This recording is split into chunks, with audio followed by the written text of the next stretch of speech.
بسم اللہ الرحمن الرحیم۔ السلام علیکم محترم ناظرین۔ بنی اسرائیل کے متعلق تاریخی حقیقت یہ ہے کہ انہوں نے بہت سے نبیوں کو قتل کیا، جن میں ان کے اپنے قبیلے کے حضرت زکریا علیہ السلام اور حضرت یحییٰ علیہ السلام بھی شامل ہیں۔ حضرت عیسیٰ علیہ السلام بھی اسی قبیلے سے تعلق رکھتے تھے۔ ان کو بھی یہودیوں نے قتل کرنا چاہا، مگر اللہ نے انہیں بچا لیا اور ان کی جگہ کسی اور کو سولی پر چڑھا دیا۔ تاریخ گواہ ہے کہ یہودیوں نے ہمیشہ ظلم ڈھائے ہیں، چاہے وہ نبی ہوں یا چاہے خلق خدا، آج بھی وہ یہی کر رہے ہیں۔ آج کی اس ویڈیو میں ہم آپ کو بنی اسرائیل کی تاریخ کے بارے میں بتائیں گے۔ آپ سبھی سے گزارش ہے کہ چینل کو سبسکرائب کر لیں اور ویڈیو کو اینڈ تک دیکھیں۔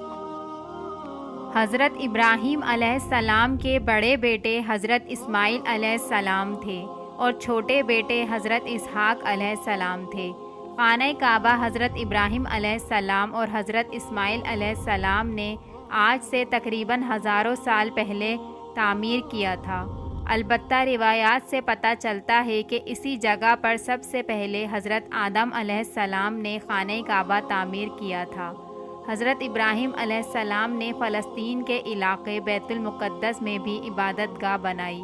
حضرت اسحاق علیہ السلام بھی وہاں عبادت کرتے رہے، مگر حج کے لیے وہ ہمیشہ مکہ مکرمہ میں واقع خانہ کعبہ میں ہی جاتے تھے۔ حضرت اسحاق علیہ السلام کے بیٹے حضرت یعقوب علیہ السلام تھے، یعنی حضرت ابراہیم علیہ السلام کے پوتے۔ اسرائیل حضرت یعقوب علیہ السلام کا لقب تھا۔ اسرائیل کے معنی ہیں عبداللہ یا خدا کا بندہ۔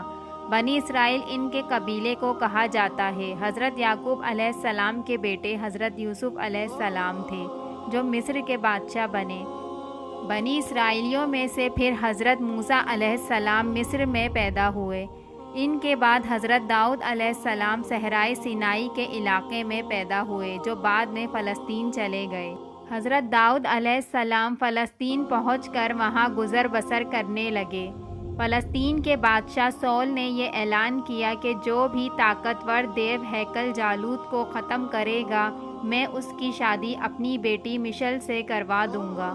حضرت داؤد علیہ السلام نے انتہائی طاقتور دیو ہیکل جالوت کو اللہ کی نصرت سے غلیل سے پتھر مار کر گرا دیا، تو فلسطین کے بادشاہ سول نے حسب وعدہ ان کی شادی اپنی بیٹی مشل سے کر دی۔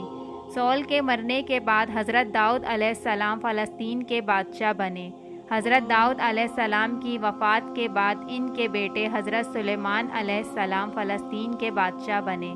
اللہ تبارک و تعالیٰ نے ہوا، جن اور ہر قسم کے جانور حضرت سلیمان علیہ السلام کے تابع کر دیے تھے۔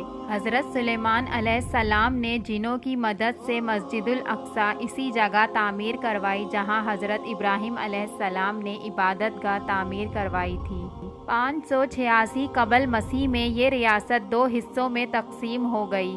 جنوبی علاقہ بابل کے لوگوں نے قبضہ کر کے عبادت گاہ مسمار کر دی اور بنی اسرائیل کو وہاں سے نکال کر اپنا غلام بنا لیا۔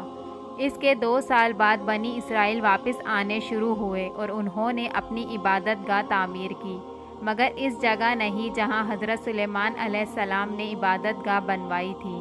333 قبل مسیح میں سکندر اعظم نے اسے یونان کی سلطنت میں شامل کر کے بنی اسرائیل کو وہاں سے نکال دیا۔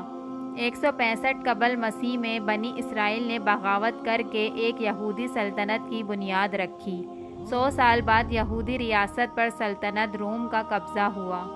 70 عیسوی میں یہودیوں نے بغاوت کی، جسے شہنشاہ ٹائٹس نے کچل دیا۔ یہودیوں کی عبادت گاہ کو مسمار کر کے انہیں وہاں سے نکال دیا۔ روم کے بادشاہ ہیدریہ نے یہودیوں کو شروع میں بیت المقدس آنے کی اجازت دی، لیکن بغاوت کرنے پر بیت المقدس کے شہر کو مکمل طور پر تباہ کر کے یہودیوں کو غلاموں کے طور بیچ کے شہر بدر کر دیا اور ان کا واپس بیت المقدس آنا ممنوع قرار دے دیا گیا۔ 614 عیسوی سے 624 عیسوی تک فلسطین پر ایرانیوں کی حکومت رہی اور بتایا جاتا ہے کہ انہوں نے یہودیوں کو عبادت کرنے کی کھلی چھٹی دے دی تھی، مگر انہوں نے مسجد الاقصیٰ میں عبادت نہ کی اور عرب عیسائیوں پر بہت ظلم کیے۔ اس کے بعد دوسری حکومت آئی جس نے 636 عیسوی میں مذہبی پیشوا کے کہنے پر بغیر جنگ حضرت عمر رضی اللہ تعالیٰ عنہ کو محافظ اور امن کا پیغمبر قرار دے کر بیت المقدس ان کے حوالے کر دیا۔ حضرت عمر رضی اللہ تعالیٰ عنہ نے مسجد الاقصیٰ کی تعمیر 639 عیسوی میں اسی جگہ پر شروع کروائی جہاں پر حضرت سلیمان علیہ السلام نے تعمیر کروائی تھی۔ 636 سے 1918 عیسوی تک یعنی 1282 سال تک فلسطین پر، جس میں اردن بھی شامل تھا، مسلمانوں کی حکومت رہی۔ بس اس میں وہ عرصہ شامل نہیں ہے جس میں صلیبیوں یعنی عیسائیوں سے جنگیں ہوئیں۔ اس وقت تک یہودیوں کو فلسطین سے باہر ہوئے 1800 سال ہو چکے تھے۔ فلسطینیوں پر اسرائیلیوں کی بربریت اور ظلم بدستور آج بھی جاری ہیں۔